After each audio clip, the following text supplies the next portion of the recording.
people love to bash the Lakers other guys just because they're either the quote-unquote meme team with Dion Waiters, J.R. Smith, all those guys, but you forget about those gritty guys like KCP, Caruso, Markieff, even Rondo this series. Like, they've been coming through. I've never seen a single person destroy a franchise's past, present, and future more than Billy O.B. I mean, just look at his moves. He traded DeAndre Hopkins for David Johnson, a second-round pick, traded Jadeveon Clowney for a third-round pick, gave up first and second-round picks for Laramie Tunsil and Kenny Stills, traded a second-round pick for Brandon Cooks. Literally none of those players have worked out. This was funny because I was playing football with some buddies here, and someone said, oh, the Seahawks and the Dolphins, it's like a close game. And then someone was like, oh, how much time's left? 4 minutes. Who has the ball? Russell Wilson. And then everyone was like, all right, the Seahawks are going to win. And that just shows how much having a quarterback you trust and rely on matters. Like, if you know Russell Wilson has the ball, there's 4 minutes left, he's going to score. I think that's something that a lot of teams are missing, but the Seahawks have. So they'll always pull up the close games, and they're going to be good as long as Russell Wilson is cooking.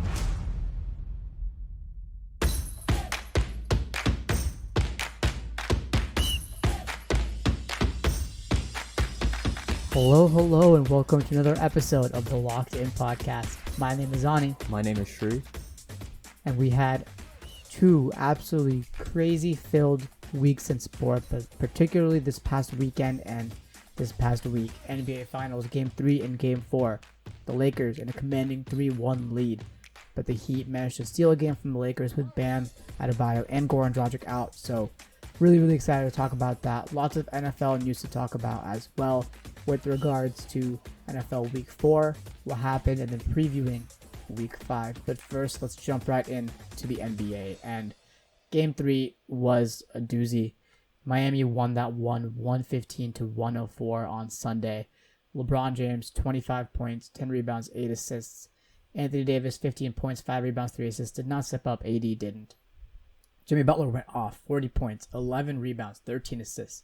One of only two other players, or one of three players total, to have a 40-point triple-double in the NBA Finals, joined by Jerry West and LeBron James. So, great company. And Kelly Olynyk stepping up off the bench, 17 points, 7 rebounds in 31 minutes. Yeah, there was a stat about Jimmy's game, which it's going to go down eventually as one of the all-time finals performances in an individual game.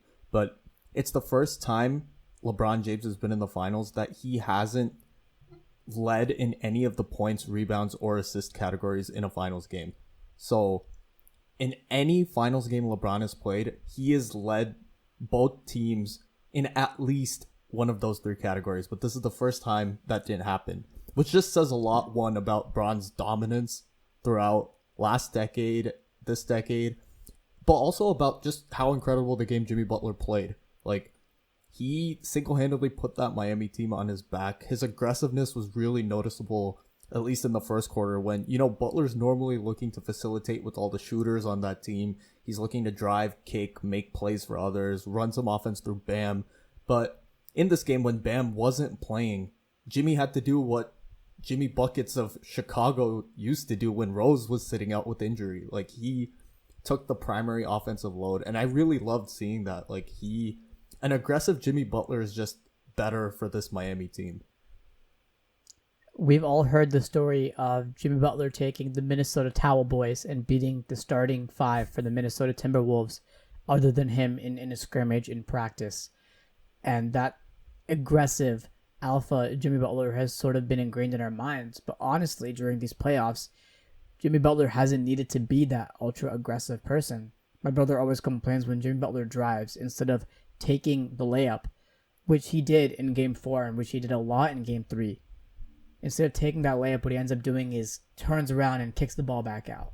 Maybe that's just part of the Heat game plan, but he just wasn't aggressive in Game 1 and 2 and most of the other playoff games, and you never saw him be the primary scoring option. He'd always try and facilitate, and for the most part it worked out. The Heat managed to get a lot of open shots, lots of picks, lots of screen setups so that Hero and Robinson, Olynyk, Dragic could take these nice shots. But sometimes you just got to take matters into your own hands, and Jimmy Butler really did that.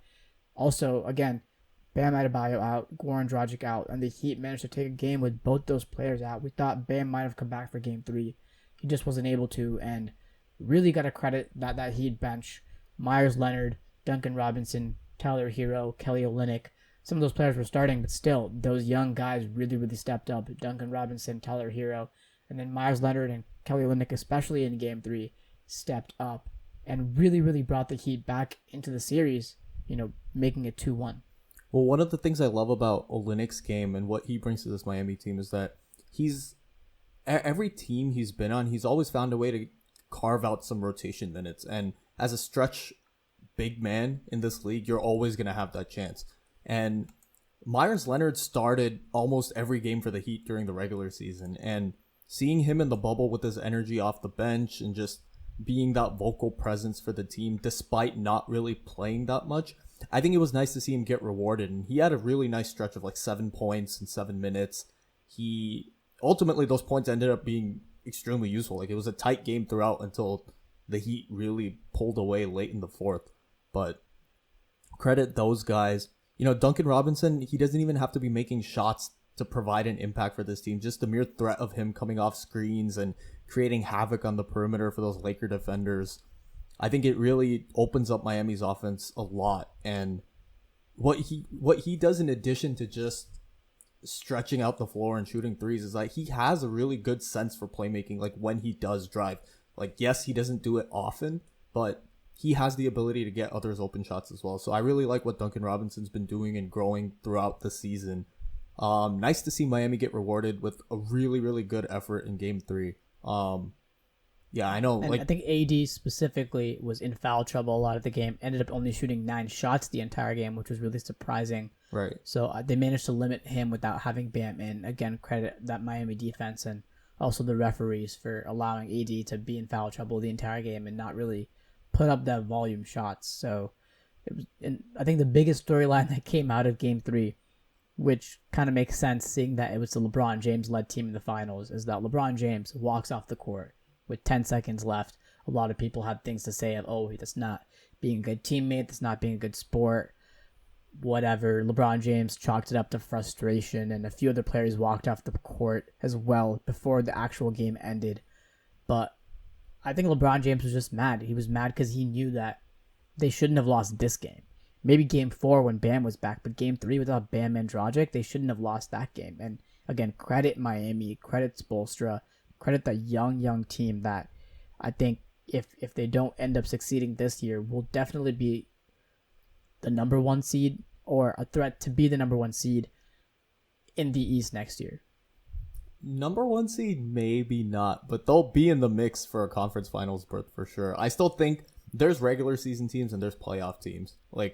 Miami's built for the playoffs. They're not built to just dominate the regular season the way a team like Milwaukee or Golden State in its prime. Those teams just ran the regular season with ease. But it's a different story when you're built for those 7-game series where you can really lock in and focus on one team instead of just a night-to-night thing where some role players may not have good games.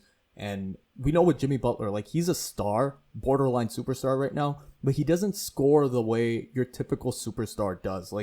Yes, he can carry the load offensively, as we saw in Game 3, but you're fine with him just playmaking and facilitating offense for the other really good Miami players. So, I don't know. I don't see them as a 1 seed type team, but yeah, you're right. They're very good. I thought the storyline coming out of Game 3 was what Anthony Davis said, and this was reported by Chris Haynes. After Game 3, Anthony Davis alerted teammates and coaches that he, quote, needed to be glued to Jimmy Butler. And this is the whole case with AD's Defensive Player of the Year candidacy, right? People who either don't watch the Lakers on a night in, night out basis or kind of follow just the storylines and not really the details may think that Davis guards primarily bigs. He's a great rim protector, he blocks a lot of shots, and he does all the things in the paint to anchor a defense. But what they don't see is that this guy steps out on 6'6", 6'7" wings and shuts them down. Jimmy Butler was, I think, 1 of 5 when guarded by Anthony Davis last night. Overall, still 8 for 17 in Game 4. Still had 22 points. But going up against AD, you could just see he altered a lot of shots. How you were saying your brother gets frustrated whenever Jimmy drives and just passes out? A lot of that is just because of the threat of Anthony Davis's blocking potential. anybody would be scared when you're going up and you just see that imposing presence looming in the paint. And Davis shifts his feet really well. He can stay out on the perimeter. He doesn't get lost the way someone like a Rudy Gobert may get lost. And I think he's just one of the most versatile guys in the league on both ends of the floor. And while he didn't necessarily have the offensive spotlight game in Game 4, which we'll get to later and discuss a little more, his defensive impact and imprint on that game was unparalleled. Yeah, I definitely agree with that. And I think the fact that the Heat were able to get so many off-ball screens to switch Jimmy Butler onto smaller defenders like KCP, even Rondo sometimes in Game 3 was the key for Jimmy Butler scoring that 40-plus points in that game. And really, I think when Jimmy becomes aggressive, he's not afraid to take on Anthony Davis, which, sometimes may not be the best decision. But I think when Jimmy Butler does become ultra aggressive, he's not afraid to take on the best defenders in the game. But again, regardless of how aggressive Jimmy Butler is, the Heat did a great job in Game 3 specifically of putting a lot of off-ball screens, getting Butler on favorable matchups to get him those open shots, to get him shots that he could make on smaller defenders. And I think that was really a key for the Heat to making sure that they won that matchup in Game 3. But Game 4, I think, was a very different story. The Lakers only won by 6 points, 102-96. But I think the score doesn't tell the whole story. And as you said, on paper, AD, 22 points, 9 rebounds, 4 assists. But his defensive presence was truly something great in Game 4. And I think you could really feel that with the way the Heat were playing in Game 4. Yeah, like AD had 4 blocks. So he really set the tone on that end. And what we saw with AD was special because, yeah, his offensive numbers of the series are great. Like, per StatMuse, there's a thing that AD shooting 61%, 55% from 3, and 100% from the free throw line in the series. So we know what an all-world offensive player he is. But he's made Bam look like he needs a couple more years to reach that level. And we weren't saying that about Bam in the Eastern Conference Finals, where he was the best player in the series. We said, oh, Bam is here. Like, he is the future at center. But just watching him go up against AD, like, especially coming back from that neck injury, Bam played well. Like, he gave a spark to a Miami team that needed it, especially down 2-1, looking to even the series. But there were some foul trouble issues. Bam picked up 3 quick-ish fouls. He struggled trying to score against someone who can match his physicality and strength in the post. And Miami, what they do so well is they play a lot of their offense through Bam, and letting him play make and facilitate is one of their strengths. But Anthony Davis takes a lot of that away, not only with his wingspan, his verticality, but also he's a smart defender. Like, he knows when to jump lanes. He knows when not to leave his feet. He knows all the little things that make a great defender. So I think that was one of the more fun things to watch in Game 4. Miami did... I definitely agree. Yeah, no, continue.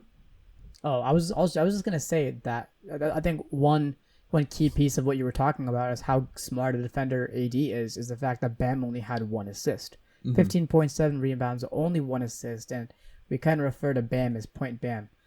Sometimes he really plays the facilitating role. I think that's where Bam shines the most. He was able to dish out to a driving Hero, a driving Robinson, kick out to Butler, and really be the all-world facilitator, because then you need to take Bam's passing, his pump fake passes, everything into account. But AD really took that away, and that really helped out the Lakers, especially during the key moments in the fourth quarter. You weren't necessarily scared of Bam as you might have been, as the Celtics might have been in the Eastern Conference Finals, when Bam was truly dishing out to everybody and really being this huge facilitator, averaging, a couple of assists, 5-6 assists per game. So I think that AD's defense really took that away, in addition to the blocks, which are obviously key. And we saw that the Lakers as a whole play a pretty good defensive matchup, creating a good amount of turnovers, even though they turned the ball over a lot in Game 3 and especially Game 4. But they were still able to take a lot of turnovers, create a lot of turnovers, and we saw that one play where LeBron James didn't block Tyler Hero's shot, but it got called out on James and they did the review. That, in and of itself, I think is what the Lakers' defensive philosophy is about. It's about really protecting the paint, trying to get turnovers, either steals, and we saw a lot of steals throughout the regular season and through some other games in the playoffs where it's just easy transition buckets for the Lakers, and also just altering shots and just the fear of having LeBron James, if you're driving to the paint, come down and do a chase down block, or just the fear of having AD do some crazy block on you with this ridiculously long wingspan. That's what scares these Miami offensive players when they're trying to take shots. And even somebody like Bam, it just really reduces the amount of things they can do on the court.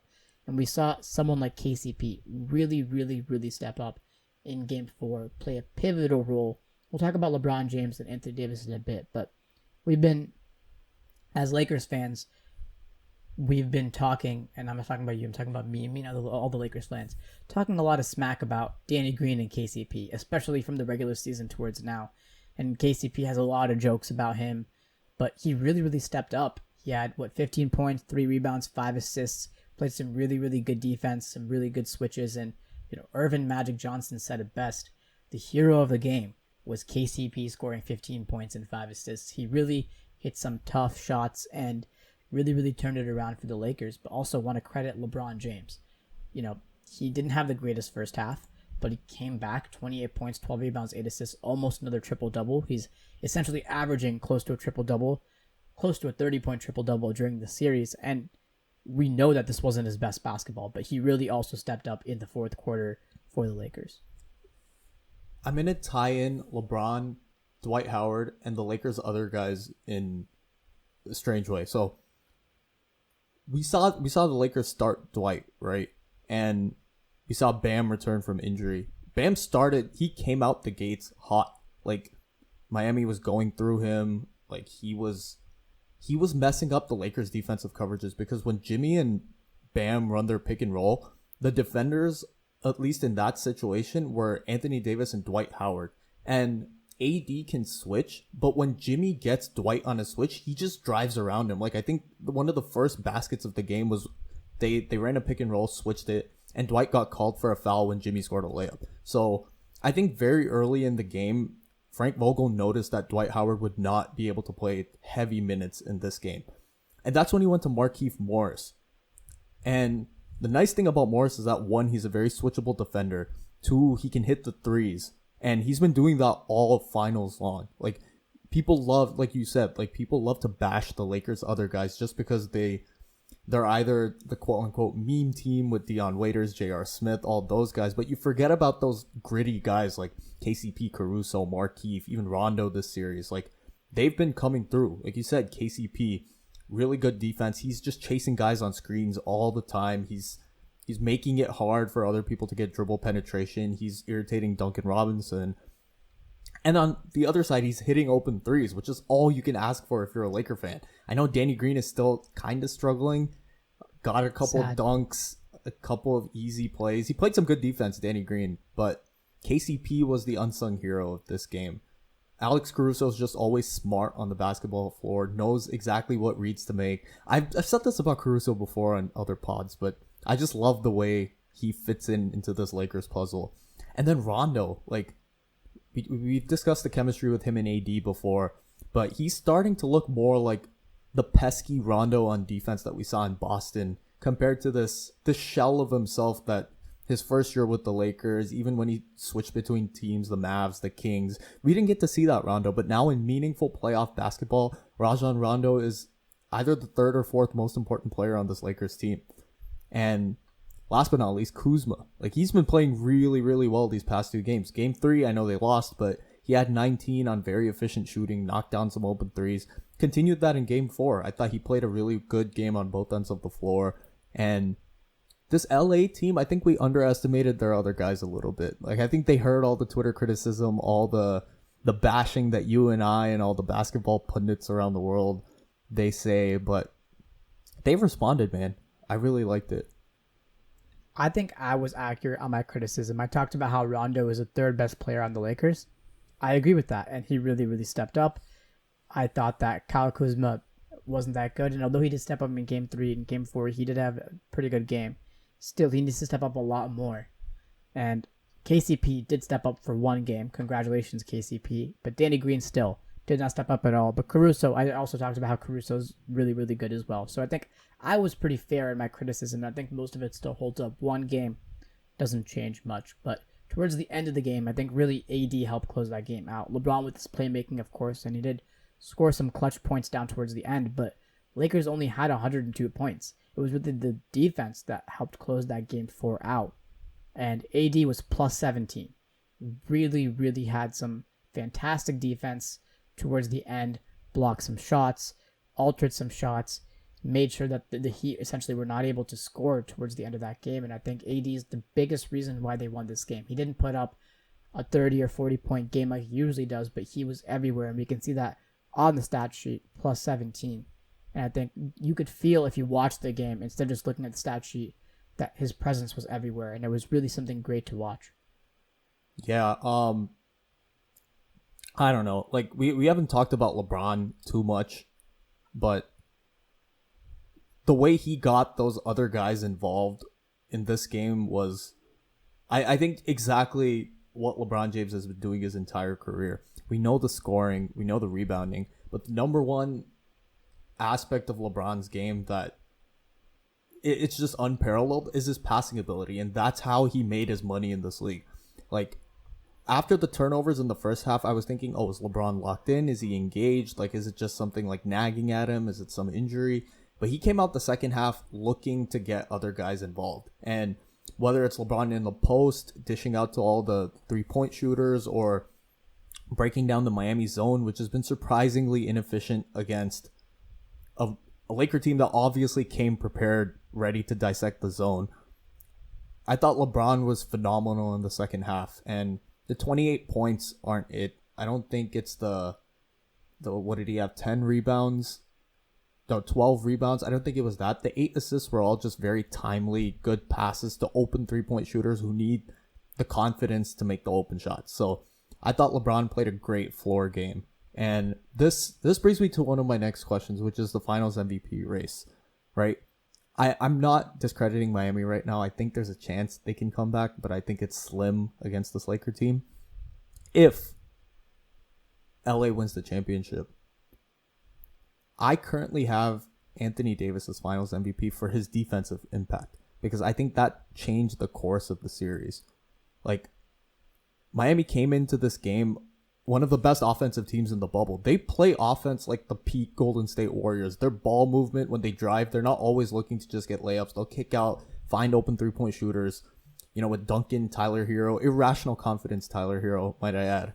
Like, they're always hopping, skipping the ball. Like, it's fun to watch, but LA has shut that down to as well an extent as you can. So my thing is, does LeBron's playmaking and offensive brilliance, allowing the other guys to work their way into the game, overshadow some of what Anthony Davis does on the defensive side, really controlling the game and slowing the pace down to something that the Lakers feel comfortable playing at?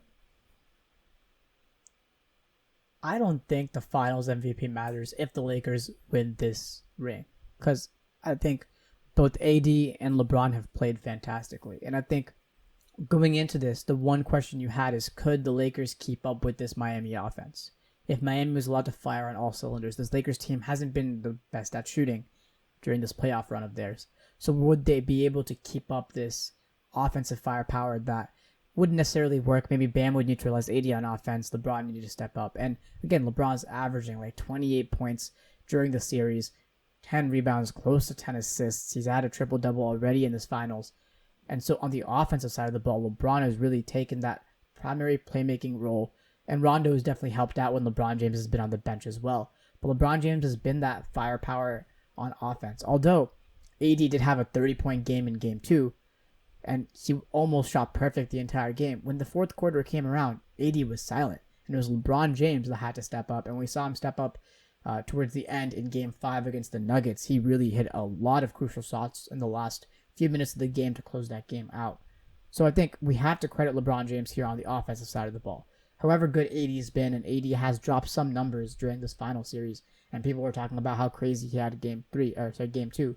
He didn't score at all in the fourth quarter. So for me, that just shows you that, like, maybe, I mean, he didn't take a lot of shots in the fourth quarter, but still, you can't go and drop 30 in the first 3 on insane efficiency and just not score at all in the fourth. But LeBron James has consistently been the playmaking person on this Lakers team. But again, you can't discredit Anthony Davis's defense. It's instrumental. It's the reason why they have this 3-1 lead right now. Especially you see in Game 4 and Game 1 when Bam was really starting, especially in Game 1, that really set the tone, right? Set the tone immediately off the bat. AD is going to dominate Bam, and AD is going to provide some great defense. In Game 4, AD's defense closed it out. LeBron James' playmaking helped that a bit, but AD's defense closed it out. But if I'm the Lakers, you're just playing really good basketball at this point. And I don't think AD or LeBron care who has the Finals MVP. I think they both care about the ring more than the actual Finals MVP. The what's the award called? We did it on our sports trivia. It was the Maurice Podolf. Isn't that it's the Bill Russell Finals MVP? Oh no, it's the Bill Russell. Sorry, the Maurice Podolf is the regular season MVP, right? Yeah. Yeah, my bad. Okay, so the Bill Russell. Yeah, I don't know why I mixed those two up. I don't think they care who has the Bill Russell. And honestly, as a Lakers fan, I don't care. I don't care if it's LeBron or I don't care if it's AD. I think they've both done equally good things. You know, LeBron really on the offensive end and AD mostly on the defensive end, but also helping out on the offensive end. I don't think this discussion matters. First off, I don't think you should discuss it until the series is over. I think it's bad luck. We saw that in 2016. But most importantly, I think in this situation, really team basketball. And I don't think LeBron, and this is just my opinion, I know no one's going to use it, you know, because people like to cherry pick stats. But I don't think if AD decides to really step up in Game 5 or the voters or whoever decides, somebody decides, oh yeah, AD gets Finals MVP. I think there's a huge case to make that LeBron James should get that. But if LeBron James doesn't get it, I don't think people should use it against LeBron when they're talking about, oh, is LeBron James the GOAT? I think, if anything, he deserves Finals MVP. But at the same time, so does AD. I don't think people should use it against AD if AD doesn't get it and be like, oh, AD didn't get Finals MVP during the 2020 Finals. Like, I think literally if they could split the award, they both should get it because they both have been instrumental on both sides of the ball. I really just don't care. I want the Lakers to win the ring, and I know that they don't care either. They just want to win that last game, to win that 16th game of these playoffs. Well, I was asking because I know you don't care. I don't really care. Nobody really cares, but it has to be given. And for a team give it to with Rondo. Honestly, give it to Rondo. Man, KC MVP. Rondo deserves it way more than KCP. Rondo deserves it honestly the most. He's been so instrumental on the offensive and defensive side of the ball this time. I mean, obviously not as instrumental as LeBron and AD, but when LeBron is off the floor, the AD Rondo like partnership is actually really, really effective.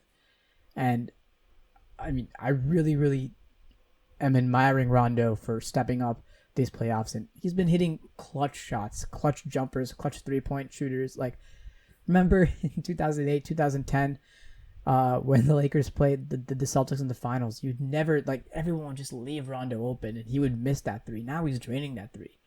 Rondo should get like most improved finals player. It's not even a real award, but he's so improved from when he came 2008 and 2010, his first few years in the league on that Celtics team, versus now he's a totally different player. Same playmaking ability, but really on the offensive side of the ball, a lot more skilled, especially shooting. Well, yeah, Tony Allen said on some podcast that it's the Jason Kidd effect, where Kidd was not a great 3-point shooter early in his career, but eventually stopped jumping as much when he actually released his jump shot. So I think Rondo's been doing that. He hasn't been doing, but remember before when he used to take a jump shot, he would just be so high up in the air and he would be shooting it kind of with this like awkward like side shot.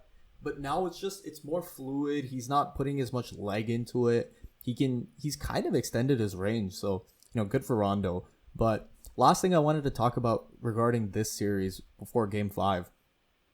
Goran Dragic, man. Like, this guy is a warrior. He has a torn plantar fascia right now, and he warmed up before Game 4. He really wanted to be out there. You could see in the pregame, he had like tears in his eyes while smiling just because you could see it. He wanted it. This is the finals, and he's been arguably Miami's co-best player leading up to this finals run. And what he means to this team, what they haven't had in these finals with him not being there, I think that's one of the reasons why LA is pretty comfortably ahead in this series right now, because he and Bam have an amazing high pick and roll connection, and Dragic's ability to get to the basket is something Miami's sorely missing right now. Like right now, they're just primarily relying on Jimmy and using Tyler Hero way too much on offense. Like, great offensive player, but Hero's taking shots that should not be taken right now. So I think they're missing that stabilizing presence of a guard like Dragic. Yeah, I agree, and I think Dragic. I don't know how to pronounce this. I feel like I have dyslexia when I'm reading his name. Okay, first name is easy. Goran Dragic. It's Dragic. Dragic. Is it Dragic though? I don't know. I'm gonna say Dragic because that sounds like the better. most correct phonetically. Uh-huh. Goran Dragic. This is just in my head now. Oh my god.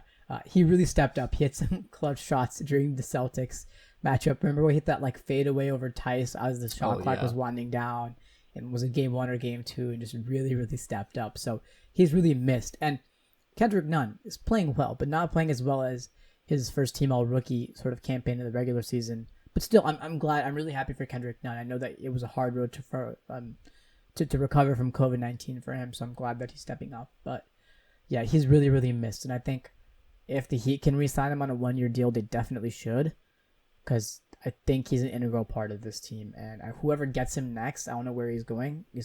They have a great player on their hands, but I think he fits really well into the system.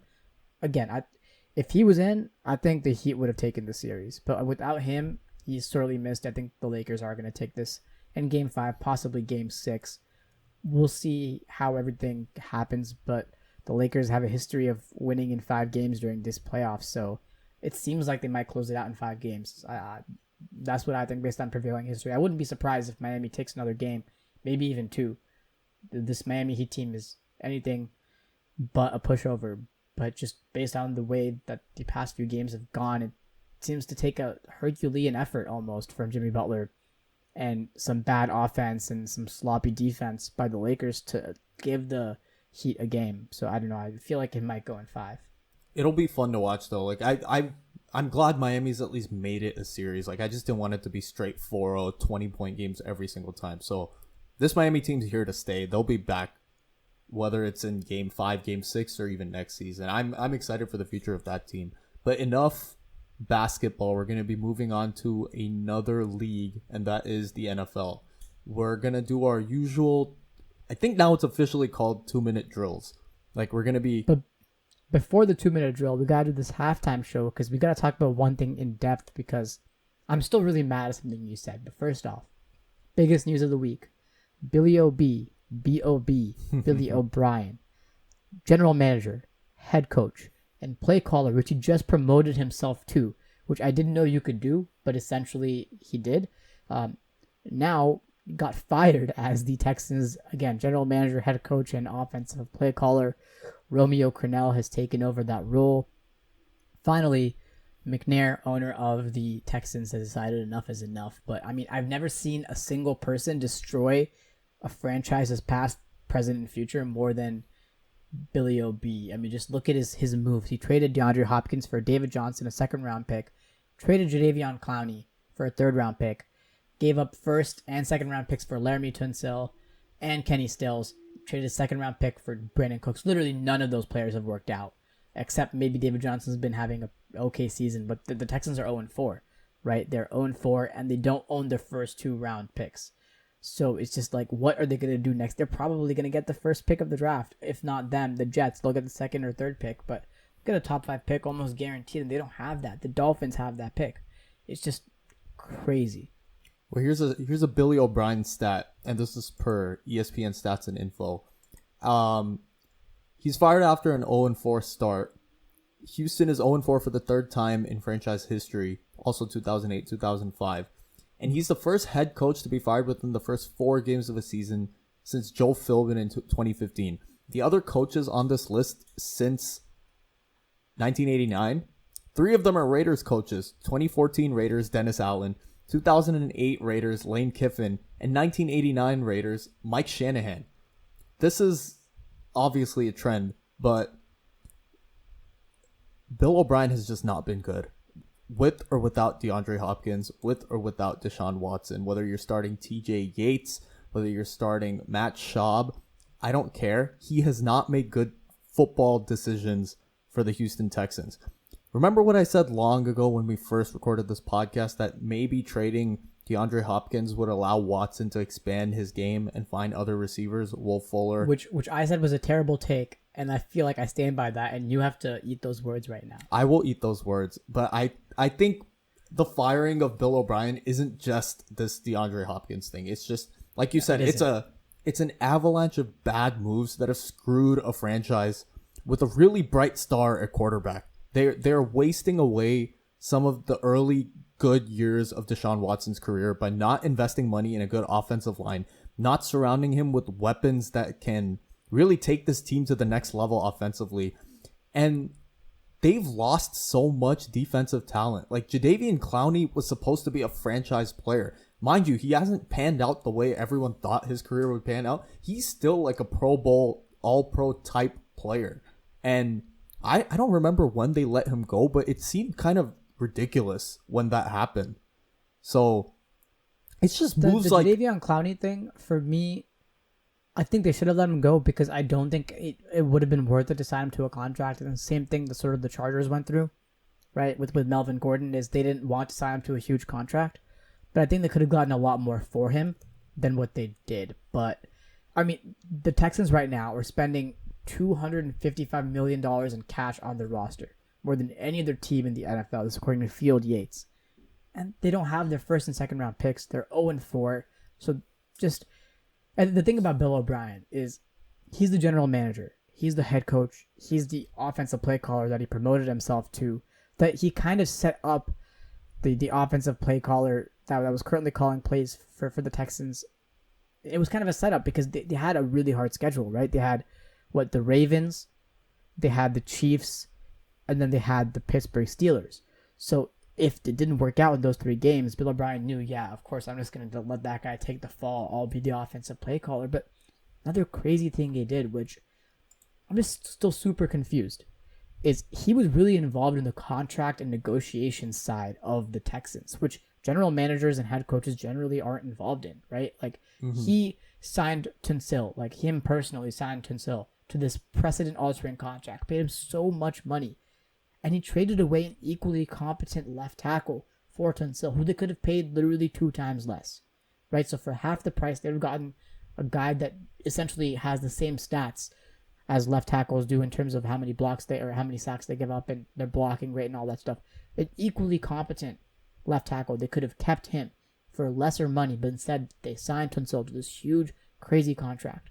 Then signed Randall Cobb. Let me add real quick, like, Laramie Tunsil is a great tackle. Like, he's very good. He's semi-young. Like, he still has good years left. But you're right. Like, paying money to a position that you already have pretty shored up, at least like with regard to that specific position. Remember, their offensive line is still garbage. We're not taking away from that. They've never invested in a good offensive line. But to pay that much money to one player when there are so many other holes, both on the defensive side, whether it's defensive end, whether it's your cornerbacks, they were using Garyon Conley as a feature cornerback, right? Garyon Conley was on the Raiders. He did absolutely nothing to show that he deserved any sort of large contract. And now I think he's one of the most important cornerstones for this Texans franchise, which is just sad.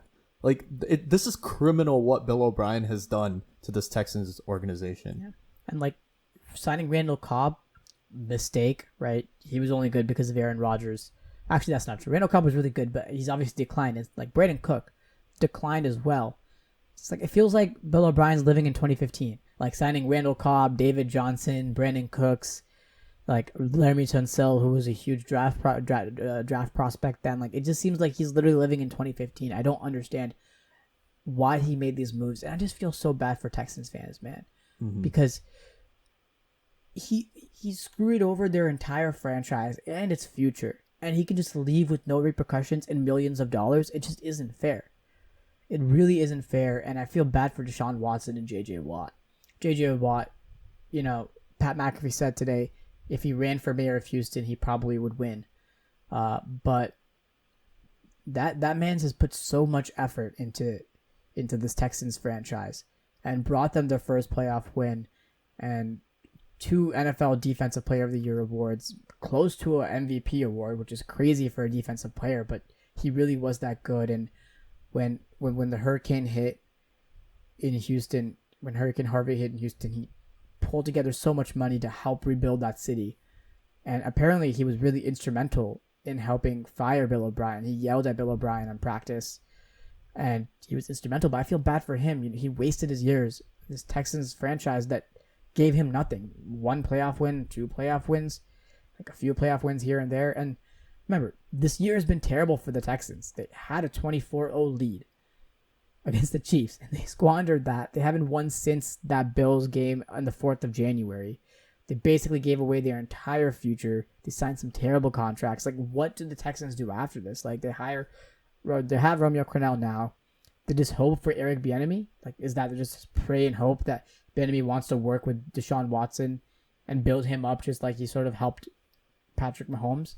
I really don't know what their hope is, what their future is. It's really confused, and I feel bad for Texans fans. I feel bad for the Texans. Deshaun Watson, again, just running for his life. He doesn't scramble. He literally runs for his life around the pocket. And so talented, just so wasted. Yeah. I don't really want to say any more on this. I just think it's about time that this happened. Like, it's well overdue, and I'll leave it at that. All right, let's do it. Let's do week 4 recaps. Yeah, let's do week recaps. Enough with this Bill O'Brien slander. All right, we're gonna do our usual segment, which is now officially 2-minute drills. We're sticking with that name. 100% confirmed 2-minute drill, not 2-minute warning. 2-minute drill. drills. Let's go fast. Denver Broncos 37, New York Jets 28. Jets are the worst team in football. Brett Ripien is actually pretty good at football, but threw 3 picks, so whatever. But this Broncos team has talent, more talent than the Jets do. Yeah, we saw Jerry Jeudy make a killer touchdown catch, very reminiscent of Randy Moss. We saw Melvin Gordon show why he should be a feature back in the NFL.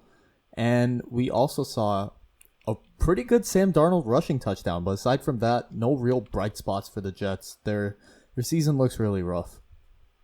Yeah, so next game, Saints 35, Lions 29. And Matt Patricia, after this game, was asked why people should still believe that he's the right coach to turn the Lions around. And he said, when I came to Detroit, there was a lot of work to do. And we saw a lot of people, but especially ESPN analyst Dan Orlovsky, who played on the Lions team with Jim Caldwell, talk about the Lions and just, the Lions were honestly not that bad of a team until Matt Patricia came along. I'm surprised he hasn't been fired. Caldwell was 21-15 in his last 36 games. Matt Patricia is 10-25-1 in his first 36 games. So, I don't know why Patricia has this big of a leash. The Lions really managed to eke out a win against the Cardinals that they shouldn't have deserved, and this loss was just another one in a string of losses for the Lions. So, well, Matt Patricia has been bad, but he's also had key injuries to key players at pretty bad times. But that doesn't take away from the fact that he is 10-25 as a Lions head coach. So, a lot of work to be done there. But the Saints' rushing attack really carried them. Latavius Murray, ex-Raider. I'll always have love for Latavius Murray. He was on that 12-4 Oakland team that showed some hope for the future. But Drew Brees looked mostly accurate, but just, again, like, no real deep threats. So, yeah, that's all. Yeah. Chargers 31, Buccaneers 38. Tom Brady threw 5 different touchdowns to 5 different receivers and was the NFC Offensive Player of the Week. But the story of this game is Justin Herbert and how good he is. He threw 3 touchdowns, all 3 really beautiful balls. 2 of them were over 50-yard passes to essentially 2 unknown receivers. It was really, really great game for him. He threw a pretty bad interception towards the end of the game, but the play call was garbage. They, for some reason, ran a play action with 3 minutes left. They were doing a 2-minute drill, name of the segment, but they were doing a 2-minute drill, and they ran a play action with Justin Herbert under center. That isn't convincing to the. It's not going to do anything to the defense. The defense will not bite. You're not going to run the ball with under 3 minutes left on second down with 70 yards to go. I don't understand why the play call was that. I think Justin Herbert, I eat my words, okay? I eat my words from draft day when I was sad that we drafted Justin Herbert. I'm getting a Justin Herbert jersey. I'm full in on him, and I think the Chargers coaching staff is going to screw whatever potential he has over because that's the Chargers coaching staff.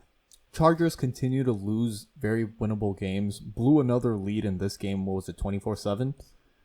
24-7. We fumble the ball, and then the Patriots score. It's not the Patriots, sorry, Buccaneers. Tom Brady's team scores. Well, I saw from the Bucs an offense that could make the Super Bowl. This is the first time I really saw every single component of that offense click. Ronald Jones had a good game. Mike Evans had that complete receiving game that we've yet to see from him this season. So I liked what I saw from Tampa Bay.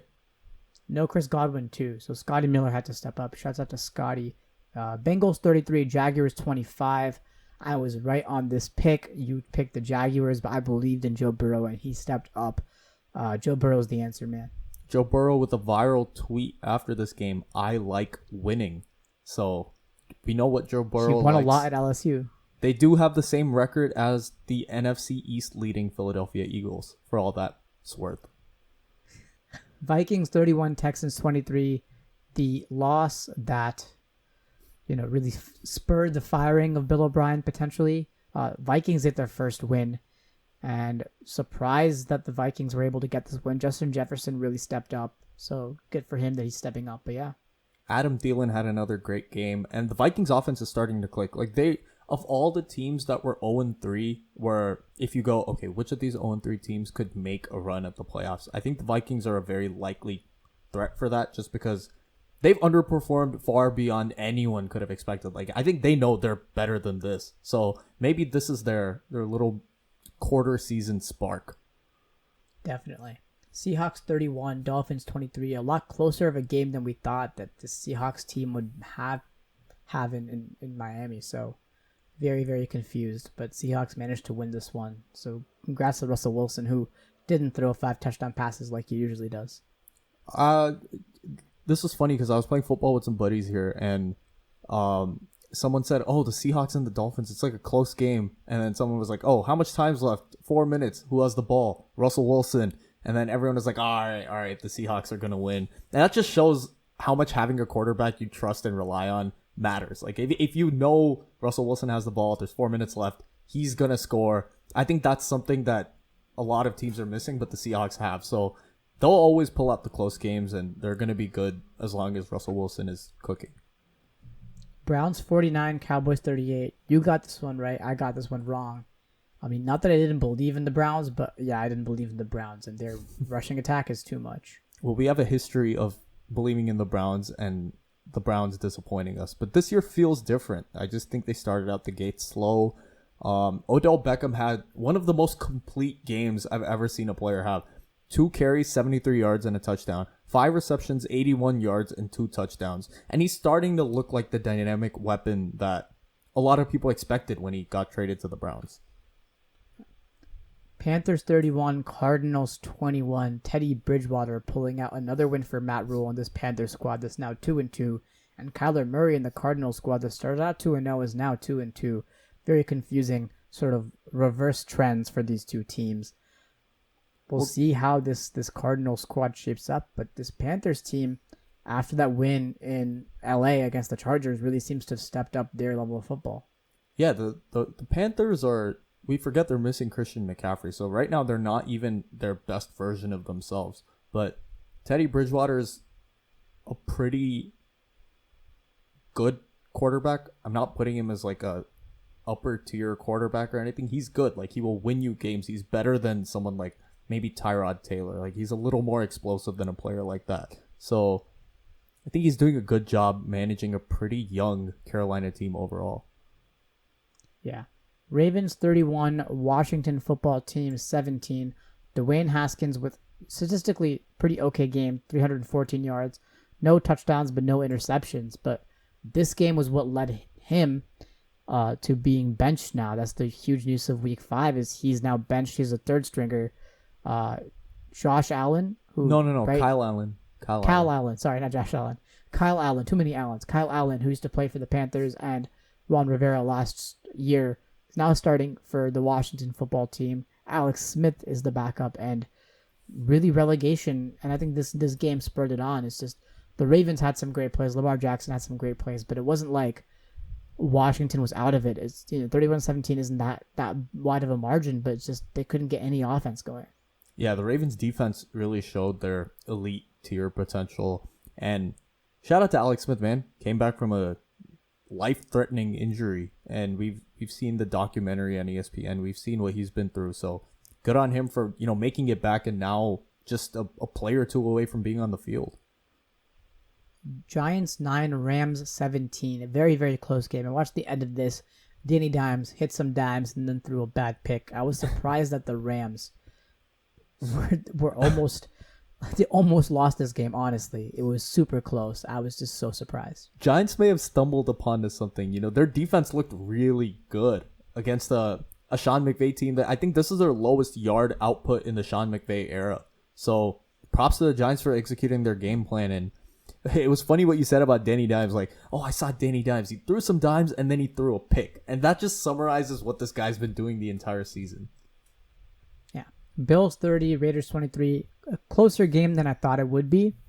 Raiders definitely came through in the end though to make the score seem closer than it was. But just the Raiders' struggles in the red zone are really astounding to me because they have this huge, great back, Josh Jacobs, but they always manage to make it like 3rd and goal at the 7-yard line where there's never going to run the ball. I just don't understand. The red zone opportunities they never hit. Yeah, I want to see them give the ball to Jacobs more because I think the issue is that they know teams are just going to load up the box against Jacobs. So that's why they try to run some play action and get Waller some looks in the end zones, like Carr spread the ball around. The most frustrating thing about this game was the turnovers because every single time it was still a 1-score game. Las Vegas was very much still in it. I'm going to make this mistake over and over again. There were so many just bad ball security plays. Like Carr got lucky where they called one thing forward progress, but he fumbled the ball. And then another play where someone just punched out the ball. I'm pretty sure it was Josh Norman. So, the Bills are scary. Like Josh Allen is making the right plays. He's not just YOLOing every ball down the field like he used to when he first started off. Disappointing end of game execution for the Raiders, but it was competitive. And I think there were some encouraging things to take from this. Colts 19, Bears 11. Just a really defensive slog, honestly. No one was able to get anything going. Nick Foles could not sprinkle his magic dust over what's possibly the best defense in the NFL right now. Certainly from a statistical standpoint, the best defense in the NFL right now. But the Colts running back situation is what intrigues me the most. You have Jonathan Taylor, 1st-round pick, premier back, definitely going to be a stud. But you split him carries with Nyheim Hines, which I totally get why you split him carries with Nyheim Hines, because Nyheim Hines really brings some explosiveness to the run game, and he's sort of like nimbler than Jonathan Taylor. But then you also bring in Jordan Wilkins, who essentially like build wise looks the same as Taylor. Like I don't know why you'd split carries almost like 3 ways. It's like a 2 to 1 to 1 ratio. I'm very confused. Give most of your carries to Taylor and then bring in Himes in like 2nd and 3rd down. Like I don't know. Yeah, it's just really confusing. It's going to be even more interesting when Marlon Mack comes back, because then you have 4 very capable backs, right? Like I think it's obviously going to be Mack and Taylor primary, but Nyheim Hines is probably going to be signed by someone else if he feels like he isn't getting the opportunities here. So yeah, I don't know. Quick thing about Phillip Rivers. How do you think he's looked overall this season? With this improved offensive line, he looks a lot better. I mean, this game, the Bears' defense is stingy. Like, they've only given up, I think, one passing touchdown to opposing offenses this season. So it's a very tough defense. So the fact that he was able to not screw up the game, I think the Colts defense helped that out a lot. I think this is the first time he's ever had a really good offensive line and a really, really good defense. First time ever in his career. I think Phillip Rivers might make it really far in the playoffs. I wish Andrew Luck had this kind of support when he was on the Colts. I know. I mean, the thing is, they built all this for Andrew Luck, though, right? In mind. Mm-hmm. They didn't expect him to retire. So, like, all of this should have been Andrew Luck's, right? Hope Andrew Luck is doing well. Eagles 25, 49ers 20. I was at my uncle's house in Santa Clara. That's right next to the stadium. And whenever the 49ers scored, you could hear the bullhorn. So we'd always know they scored before we saw it on TV, because there's just that little lag with TV time. And when Nicky Mullins, not when Nicky Mullins, because Nick Mullins had a terrible game, when CJ Beathard threw that Hail Mary pass into the end zone, I knew it wasn't going to get caught because I didn't hear the horn.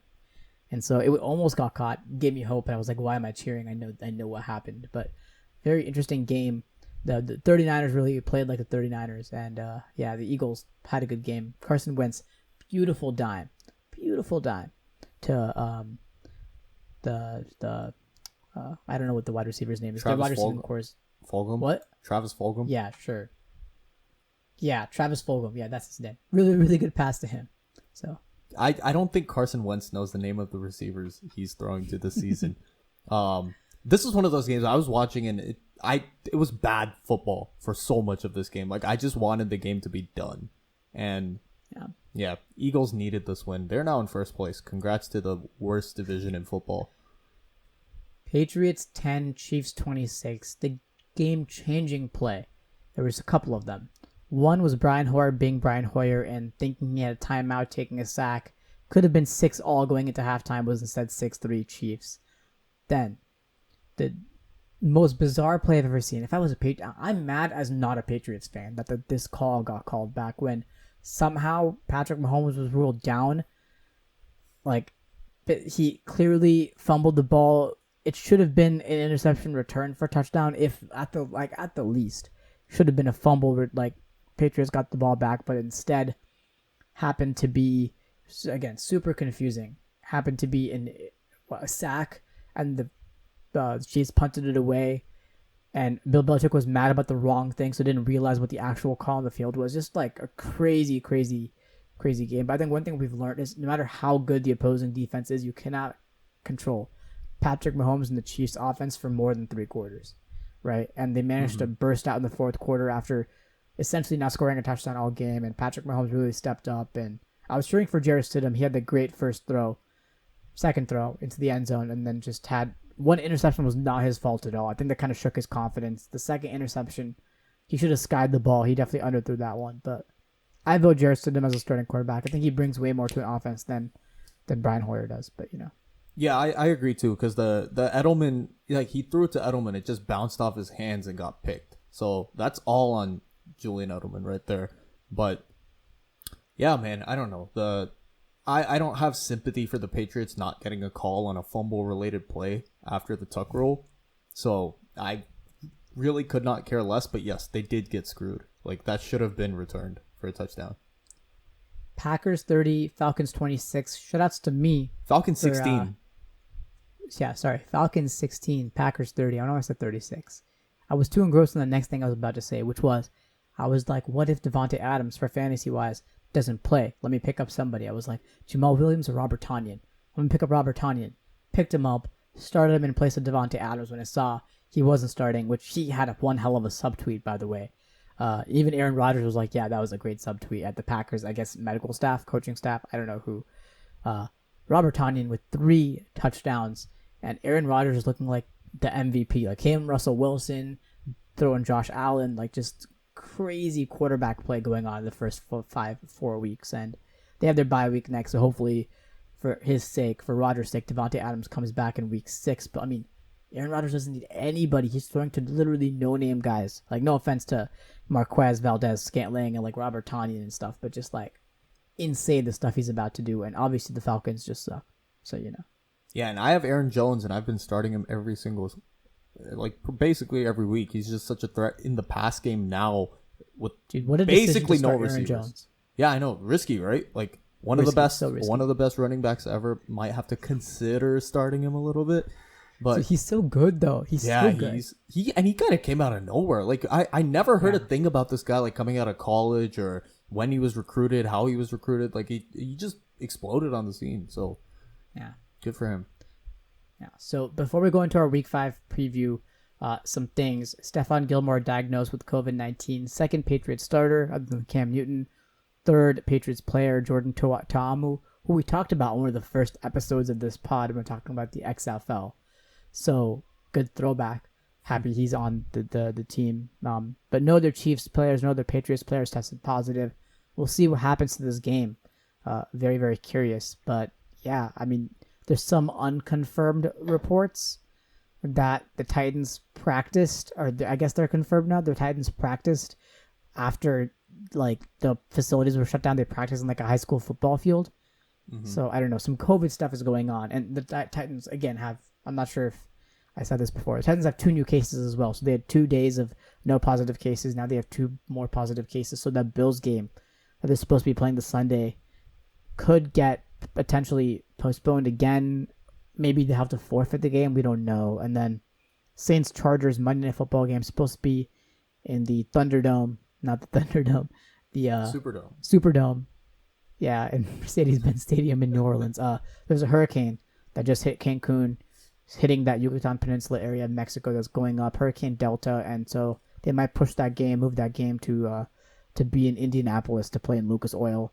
LSU's game is being moved up to Missouri. So I think not Missouri. I forgot who. LSU's game is being moved up on Saturday, so essentially that game might be moved up. So that's the news. You want to talk about any of that stuff, Gilmore? Is there the chance like we don't get a 16-game season for the NFL? Definitely. I don't know. Or the season just gets extended hella. Like, I think what might happen is after this week, or after maybe next week, there's just like a 3-week break. And then they just break into like regional bubbles, like a West Coast bubble, like a South bubble, like a North bubble, and just like sort of do their whole thing. I don't know. Potentially. You never know. Because the NFL... Like, when the St. Louis Cardinals in Major League Baseball, when they had a lot of COVID tests, like their season was just 5 games less than all the other teams. I don't think that's realistically going to happen for like a single NFL team. Like I think they would more likely to just standardize it across the league. But it's something to watch, like as more COVID cases like come into the NFL news. Definitely. Yeah, so now our Week 5 previews. Okay, so Buccaneers versus the Bears on Thursday Night Football. Get to see Tom Brady versus Nick Foles. Super Bowl 52, 53 rematch? I don't know the number for that. 53. 50 was in high school. 51, 52. Super Bowl 52. Super Bowl 52. 52 rematch. Who do... I don't even know why I'm bothering so much on the rematch for the Super Bowl number, but okay. I think Buccaneers is easily going to take this, but... Yeah, if that's actually I don't know because the Bears defense has been good. I think the Buccaneers will take this, but the Bears defense has been good, so you never know. No, I think the Bucs won this because the Bears have a quarterback problem. Like Nick Foles is not the answer at quarterback. No, he is the answer, but this Buccaneers defense is actually really good. So Nick Foles is not good. Sorry, he's great. He's a serviceable quarterback. He's not one of the greatest of all time. All right, yeah, he's gonna have a statue in Philly. I know that. Bills versus Titans. Assuming this game gets played, which I don't think it will, I'd say the Bills win. And I think the Bills win is a safe bet because even if the Bills or the Titans forfeit, then the Bills win. That gets counted. A COVID bet I place on the Bills. It's like a pick 'em for me, man. Like the Titans are really good offensively, and the Bills are also really good teams. I don't know. Like they're both very evenly matched, like a battle of undefeated teams. Like it could go either way. I'll go Bills. Because I saw what they did to my Raiders this week. It was impressive. Jaguars Texans. Okay, I'm picking the Texans here, which I think is stupid, but they have to get a win sometime. Yeah, this is the last time I bet on the Texans, I think. Bengals Ravens, which is sad for Joe Burrow, but whatever. Man just wants to win, but it's not going to happen this week. Panthers Falcons. I think the Panthers are going to win this. I don't have any faith in the Falcons. I'm betting on the Falcons. I need them to win one game, man. And they technically should be 2-2. So I want the Falcons to get out of this 0-4 slump. Raiders Chiefs. Yeah, you can pick the Raiders and just accept defeat here. I'm definitely picking the Chiefs. Did you win this week in terms of... I did. I was 11-4, and you were 9-5, 9-6, 9-6. Yeah, this was... Yeah, you were 9-6. I was 11-5. Picking the Raiders this week was not smart. No, the Raiders... Okay, the Bills were a lot closer of a matchup to the Raiders than the Chiefs are. So... Well, I don't know about that. I think the Chiefs and the Bills are like similar-ish because Buffalo's defense is definitely better. All I'll have to say is the Chargers almost beat the Chiefs. So if you think that the Raiders are better than the Chargers, you should pick the Chargers or the Raiders to win. The problem is the Raiders never beat the Chiefs. Like it just doesn't happen. So, nah, screw it. I'm going Oakland. I'm going with the Raiders. Las Vegas. I don't care. I make that mistake too much. Las Vegas. Fine. Cardinals versus Jets. Cardinals. Yeah, it's the easy one. Yeah, I guess this is one of the more winnable games for a Jets team that I don't think they'll go 0-16. I think they will. All right, I'm gonna say the Cardinals. Steelers, Eagles. I'll say Steelers because they've had an extra week of rest now, so they have to definitely beat up on this garbage Philly squad. This is the least I've heard about Big Ben in a season ever. There's a lot of other stuff to talk about. There's just no news about the Steelers. They've just been good. So yeah, Pittsburgh. Rams versus Washington football team. I'm gonna go with the Los Angeles Rams here. They're playing good football, although maybe they struggle against bad teams. Maybe it'll be a repeat of what happened with their other NFC East rivals, the Washington's NFC East rivals, the New York Giants. But if the Rams win, they'll sweep the entire NFC East division, and it'll be the first time they've done that in literally it's 5 weeks. They played 4 teams in 5 weeks from the NFC East. Well, that'd be crazy. That's one of the least heralded accomplishments of all time, considering how that division is this year. But yeah, good bounce back opportunity for a Rams offense that struggled. Yeah, Dolphins at 49ers. I'm gonna pick the Dolphins. No, I'm controversial. I'm gonna go with the Niners. I just think the Niners are a more disciplined football team. I think Fitzpatrick makes more mistakes than CJ Beathard probably will. So I'll leave it at that. Giants Cowboys, a very tough matchup, but I'm gonna say the Cowboys are gonna win this one. The Cowboys better win this, otherwise they're fire everybody. I honestly want to say how much I despise the Cowboys, not because I don't like them as a team. It's just the fact that I have to watch them play garbage matchups on Fox NFL Sunday as America's game of the week. I do not want to watch the Cowboys face the Giants, even if the Giants are good and the Cowboys are good, but especially in this case when both teams are bad. I just hate the fact that the Cowboys have this huge market share and their games are always the primetime games, and just I don't want to watch. Can the NFL game. flex this game out? They can, but they won't. Yeah, because New York and Dallas are 2 of the biggest markets in America. Well, they don't mind flexing out Raider games. They've never minded. I've wanted to watch a lot of Raider games and they've been flexed out, but they'll never do it to these guys. Broncos, Patriots. This is a lot tougher with no Cam Newton, but I'm still going to have to pick the Patriots. And it's confirmed Cam's missing next game, right? I mean, unless he tests negative for COVID, which I don't think will happen.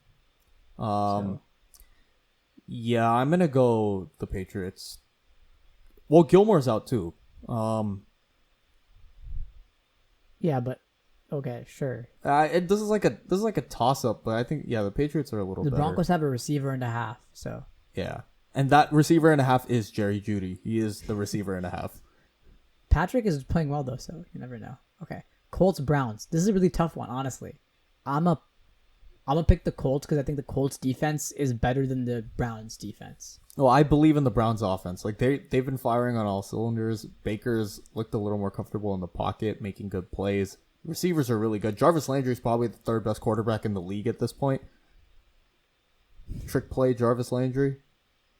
Yeah. If there's any game I'm gonna watch at the 125 slot, and there's a lot of games at 125, I'll watch the Browns Colts game. There's 4 games that involve the 39ers, the Dolphins, the Giants, Cowboys, the Broncos, Patriots. This is the only game to watch during that time slot. Yeah. So, yeah. Okay, Vikings, Seahawks. I think it's an easy money one. Kirk Cousins does not perform well in prime time, so has to go to Russell Wilson and the Seahawks. Yes, I think the Seahawks take this as well. And then the Chargers Saints. I'm picking against the Chargers here because that is what I will do for every game of this season. So, well, yes, the Chargers have played well, right? They haven't played poorly this season, especially with Herbert as quarterback. We haven't played poorly, but we're 1-3. No, so I know how well we played. I know you're 1-3, but I think your play isn't indicative of your record. I'm trying to, I don't think the Saints are as good as what people really expected going into the season. I think our play is indicative of our record in the sense that we play really, really well until the 4th quarter comes along, and then we just suck. So, I'll go with the Saints, but I feel uneasy about it. There's a very real possibility the Chargers just play a fantastic defensive game and win 28-10 or something. I sincerely doubt this because the Saints will come back. we'll be up 20 to 10 in the first half. Second half, the Saints will come back. It'll be like 38-35 or something like that. So, I mean, it's going to happen. I guarantee it. Well, yeah, that wraps up our NFL previews for Week 5. This is gonna be, well, if you've been watching the video, you know it's a video podcast, but this is going to be up on our YouTube channel. Ani's gonna be editing this bad boy. We'll have all the tweets we referenced in the earlier basketball segment. We'll have those up. We'll make it a good presentation for y'all if you decide to watch it in this format. But we'll also be putting it up on our usual Spotify, Apple Music, wherever you get your podcasts. The finals are gonna. A's won. Yes, the A's won. I've been like sneakily every time I look a little that way, it's because I'm keeping track of this game. The A's were down 7-4 and won. So now it's 2-1 ALDS. Screw the Houston Astros. Nobody likes them. Trash can, cheaters, everything. They're playing in Dodger Stadium, or are they playing? Yeah, Dodger Stadium, because it's neutral site. Like all the ALDS games are neutral site, which is weird because the ball has been carrying in Dodger Stadium. Like so many home runs were hit in today's game. Yeah, it was crazy. I mean, you never.